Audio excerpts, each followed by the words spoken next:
Thank you so much for the kind words, and certainly it's been a real pleasure to be a part of this. And thank you to everybody for joining. And hopefully, we can get some very good insights and able to share some of the great work that we're doing here at Sydney Airport. And certainly for those involved, look forward to answering any questions as well. So we'll bring this up now.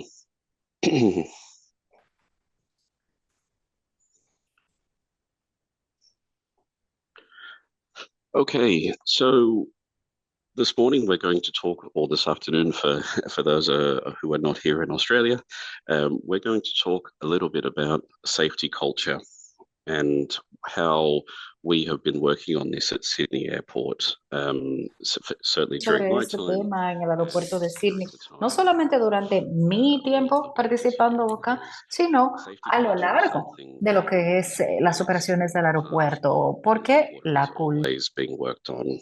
We're never finished, because we can always do better. And I think that's one of the key leaders as part of this presentation that you'll hear, is that even though we certainly have what we perceive as a good safety culture here, it can always be improved. And I will go into some of the ways that we've worked on that and how that improvement can come through as well for your airports. So to start off with, I just wanted to share how we approach safety and safety culture here at Sydney Airport. And we have a program that we have called Safer Together. And when we look at safety culture itself, what we need to establish is we need to get the community to be a part of what we're working on here. It's not something that the airport itself can just enforce and get people to be a part of. We have to have a vision and a strategy, and what are the pillars that really make that work.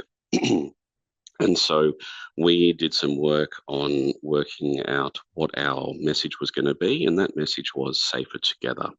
So you'll see here that we have put in what the purpose is. And it's important to have a purpose, because if the workers of the airport and the workers of all the companies that work on the airport don't understand what the purpose is, it's very difficult to engage, because everyone feels like that they're a small part of it, but they don't know that they're part of the bigger picture. So what we describe here is that we want to be a leading global airport connecting Australia. And it's a very simple purpose, and it's simple for the reason that we don't want to complicate it for all of the workers here. The next step down from the purpose is a strategy, because you can't achieve a purpose without a strategy. So we describe our safety and wellbeing strategy for all workers. Even though it's Sydney Airport's safety and wellbeing strategy, it's really critical that this is for everybody that is operating at the airport. So whether it be ground handlers, whether it be airlines, whether it be cleaners, caterers, anybody, they are all part of this strategy. So as you can see there, we refer to the culture in the strategy, and that's a really key element that you really need to take when you're approaching safety culture, is that if it is not embedded in your strategy, it's really hard to get everyone to buy into that. And when we look at the strategy, there are several words there that really talk about the collaborative nature of this, because safety culture doesn't happen, as I said at the start, by us telling.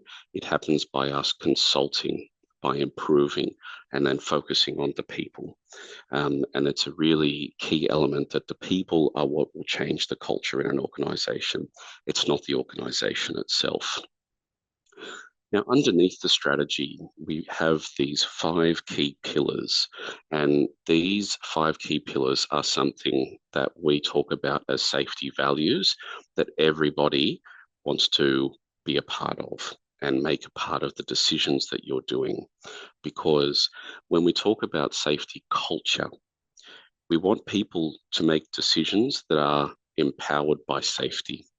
And if you don't have decisions underpinned by values, it's very difficult for people to make safety-based decisions.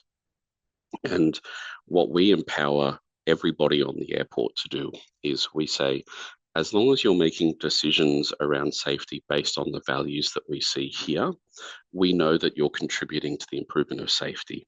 It may not seem like it's the best thing for everybody, but at the heart of what we do, we talk about these values, and they will always lead to the strategy and the overall purpose of being safer together.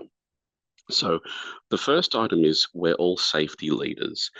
And I think this is a really key element for everybody to bear in mind is that here at the airport, we talk to workers who may only be what they perceive as a basic job, a baggage worker or a cleaner or somebody who is unskilled in what they perceive as an unskilled position. However, we empower everybody to be safety leaders because it's true. We are talking to people here and saying, if you lead by example, you manage the risk to people and operations so that you don't have to be a CEO to lead by example. Everybody can do that. And the more people that you empower to lead by example, the more that spreads out across organizations. Because if you're expecting that a single person is going to change a culture, unfortunately, you'll be very disappointed.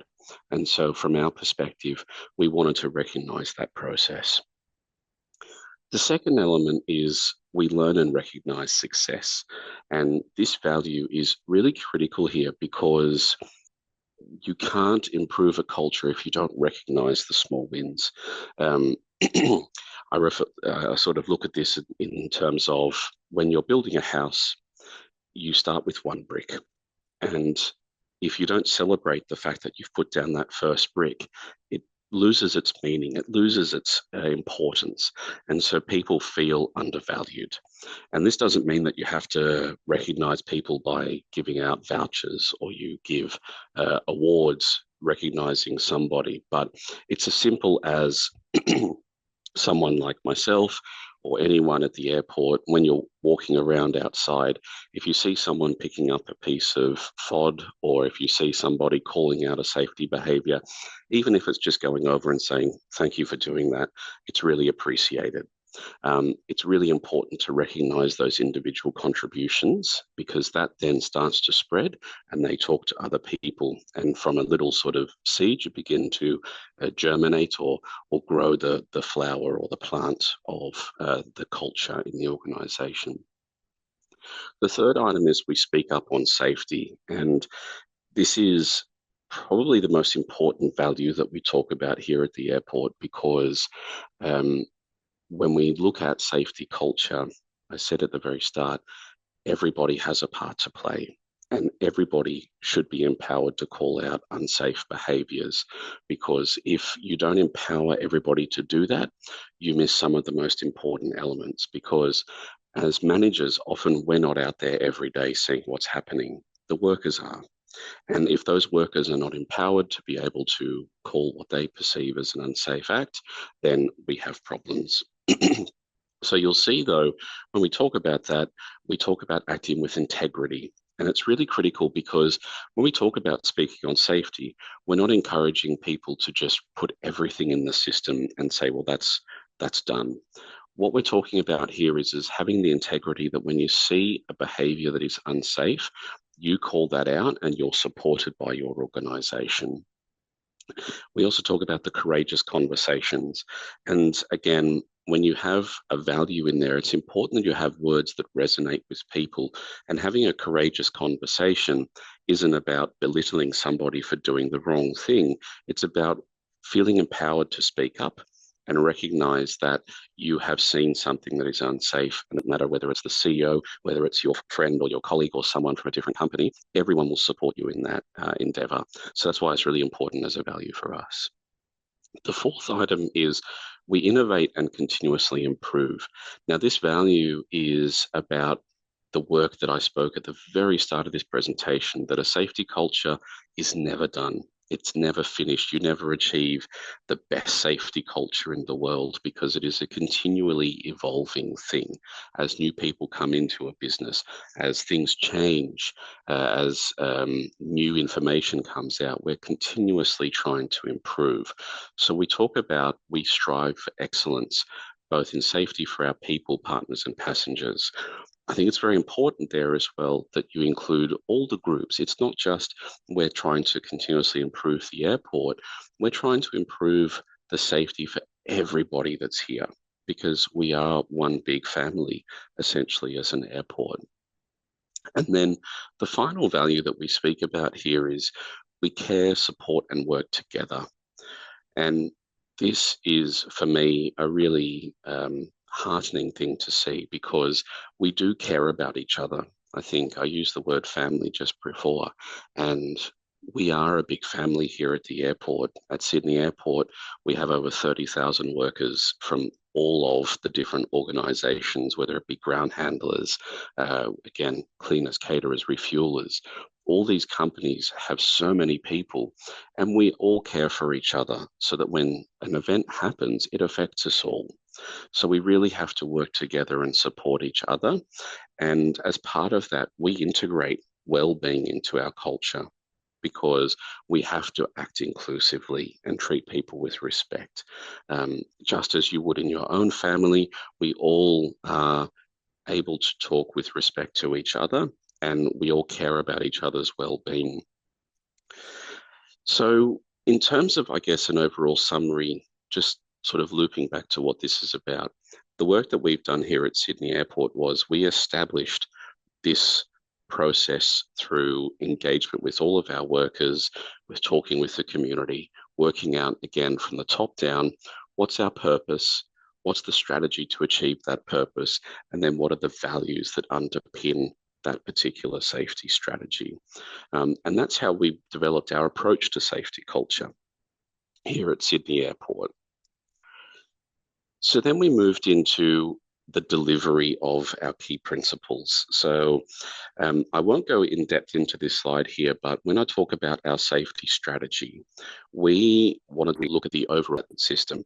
So when we talk about plan strategy and sharing those objectives with the broader community, because again, we cannot achieve our safety strategy or improve the culture without the sharing, the collaboration part. In terms of the actual doing part of our safety management system, you'll see again, we consult and we promote safety. So it's again, it starts to feed into all those elements. When we act on safety, we gather feedback and we champion safety improvements. And then the final part down there with the checking is we're always out there reviewing, we're monitoring, we're engaging as part of that. So I didn't want to go in depth into this slide, but I just wanted to share how when we talk about the second part of our approach to safety culture at the airport, that strategy, that it is always embedded in everything that we do.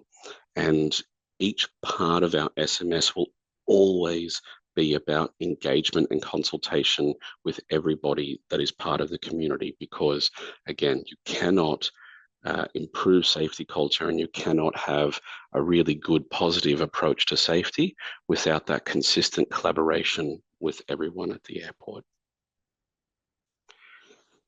So I just wanted to highlight what are some of the key elements of, I guess, a safety culture. And really there are three parts that underpin safety culture. The first is engagement. And that is you need to work with the airport community, not against it. And something that Sydney Airport has continuously been striving for is an us versus them mentality or approach, because often workers at the airport, they perceive the airport as the boss or the police, for lack of a better word. And that's not the case. We are all part of that one big family, and we have to work with each other to achieve positive safety outcomes.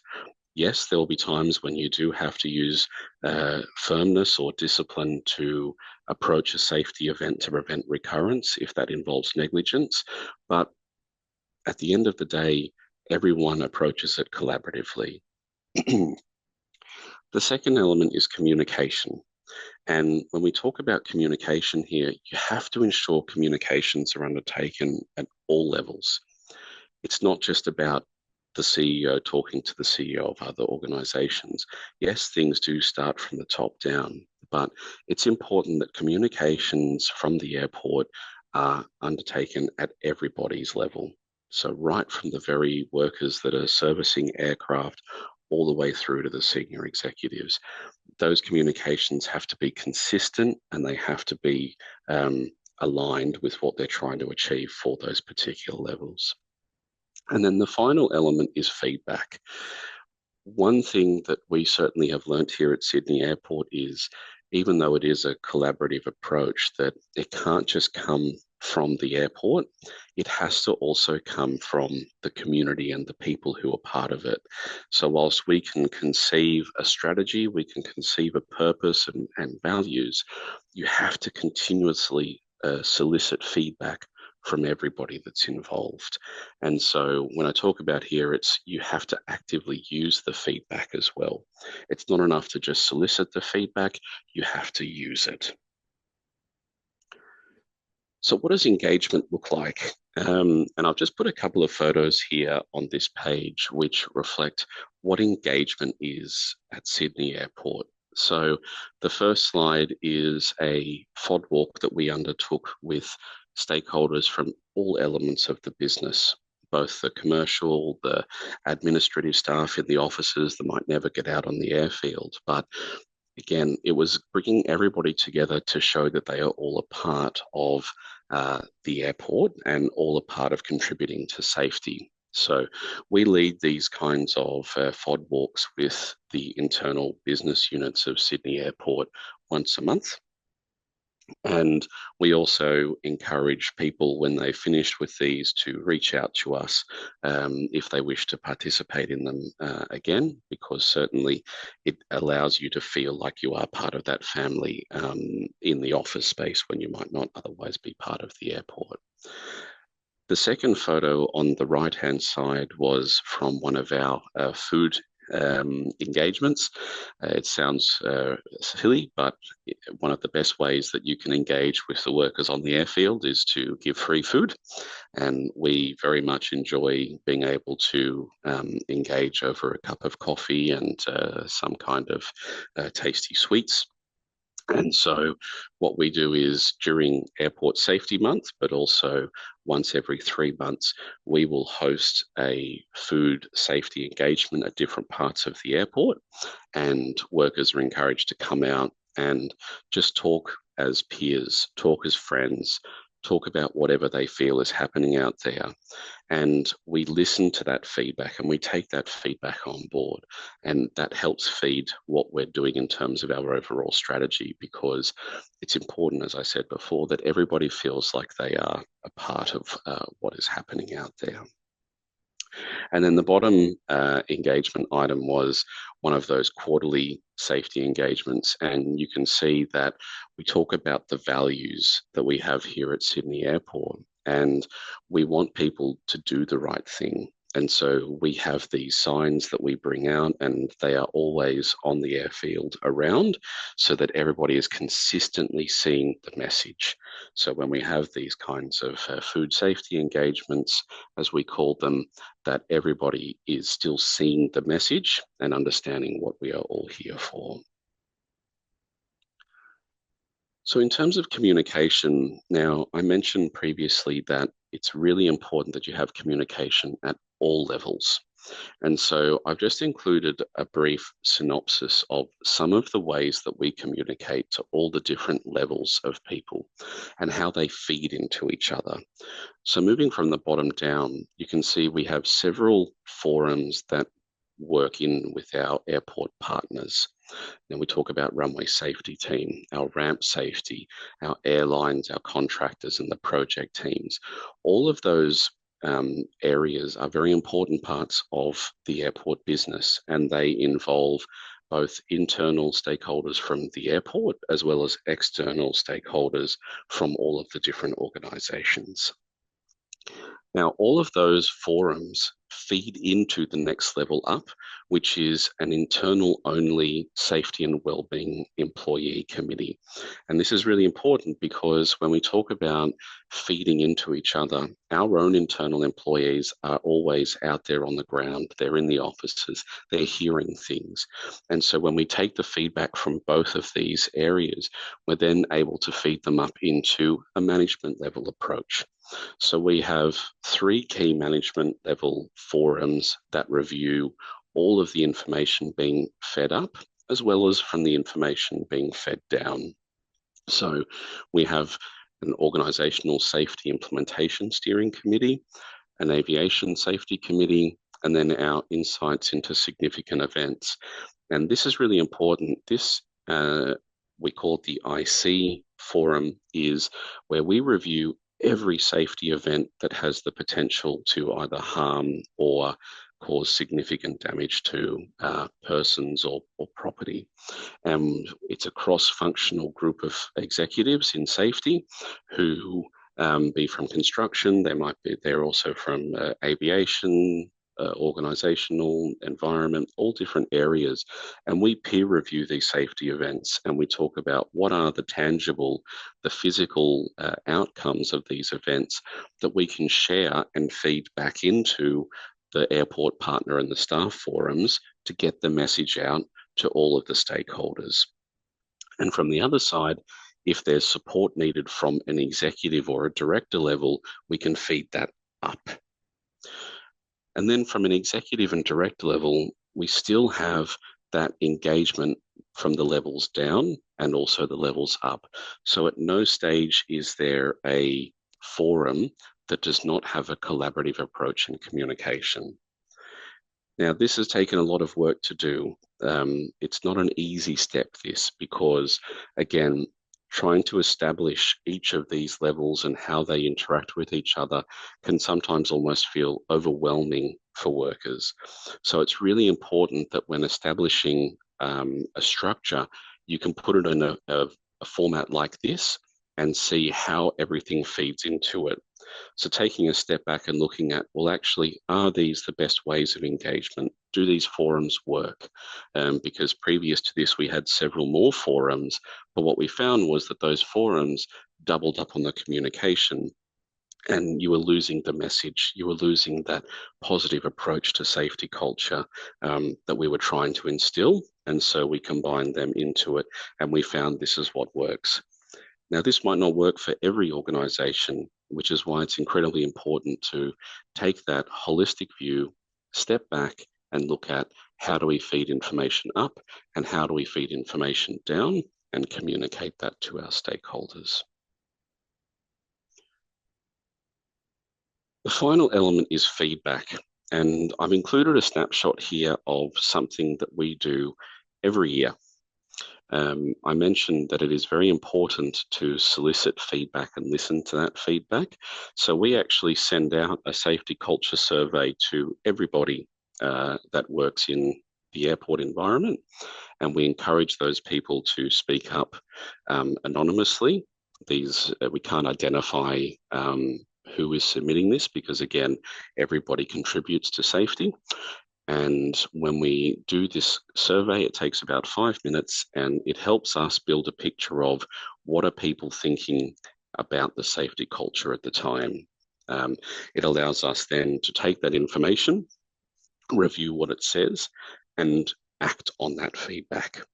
Because again, it's really important that you don't just solicit the feedback, but you actually use that feedback to further improve the safety culture. Now, we've decided that this happens once a year. There has been thoughts about making it every 6 months or even every 2 years. But what we find is that safety culture is, again, small steps. It's not about changing everything in one day. And so for us, when we solicit this feedback, it often takes a couple of months for us to be able to get the data together, to get insights into what it's saying, and then for us to be able to formulate strategies to implement. It then can take upwards of 6 months to start putting these processes in place and getting the buy-in from stakeholders, getting the engagement, getting the understanding and of getting people involved in this and start to feed it out. So for us, a year is about right because it allows us then to have implemented, reviewed, and then allowed that to, I guess, be a part of everything that we do. And then we ask again, how are we going? Do we need to improve again? So this feedback is a really key element for us and certainly something that we are consistently seeking from everybody. So I think I've been talking for long enough here, but I just wanted to finish with a final thought on safety culture. And really, it's safety culture is not something that is attained because it really is something that has to grow and flourish through collective effort and putting safety values at the heart of everything we do.